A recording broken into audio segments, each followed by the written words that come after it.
The boy was lazy. He was punished. The boy was lazy. He was punished. Join into a single sentence. এই যে দুটো sentence আছে না, the boy was lazy, he was punished, এই দুটো সেন্টেন্সকে single সেন্টেন্সে করতে হবে। মানে দুটো আলাদা আলাদা সেন্টেন্স আছে, এখানে এই দুটো সেন্টেন্সকে একত্রিত করতে হবে, একটা সেন্টেন্সে করতে হবে, তার মানে সিঙ্গেল সেন্টেন্স।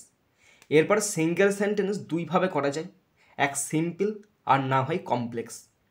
আমি তোমাদেরকে এই দুটো সেন্টেন্সকে সিম্পল সেন্টেন্স দ্বারা সিঙ্গেল সেন্টেন্স করে দেখাবো, আবার কমপ্লেক্স সেন্টেন্স ব্যবহার করেও সিঙ্গেল সেন্টেন্স করে দেখাবো। তো প্রথমে আমি তোমাদের মানে বলে দিচ্ছি। দ্য বয় ওয়াজ লেজি, ছেলেটি অলস, হি ওয়াজ পানিশড, সে শাস্তি পেয়েছিল। যদি আমি এখানে কমপ্লেক্স সেন্টেন্স ব্যবহার করি তো তখন এরকম হবে, ছেলেটা শাস্তি পেয়েছিল কারণ সে ছিল অলস, তাই না? তাহলে করছি উত্তরটা দেখো।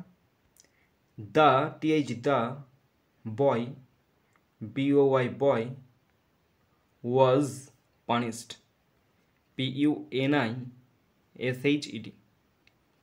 আমাদের কিন্তু সেন্টেন্সটা ছিল হি ওয়াজ পানিশড, আর একটা সেন্টেন্স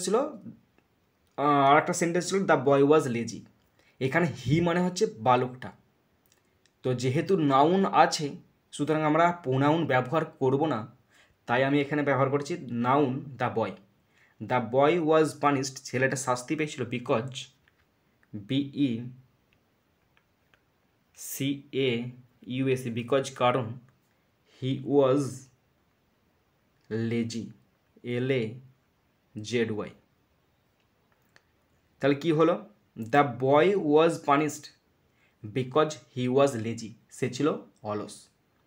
এখন এটা সিঙ্গেল সেন্টেন্স করেছি কমপ্লেক্স সেন্টেন্স ব্যবহার করে।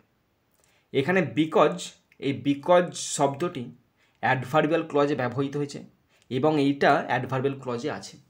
ওকে, এরপর আমি তোমাদের দেখাবো সিম্পল সেন্টেন্স দ্বারা কীভাবে এটাকে সিঙ্গেল সেন্টেন্স করা যায়। তো আমাদের যে মূল সেন্টেন্স ছিল দুটো sentence, the boy was lazy, he was punished, এই দুটো সেন্টেন্স ছিল। ছেলেটা অলস ছিল, সে শাস্তি পেয়েছিল।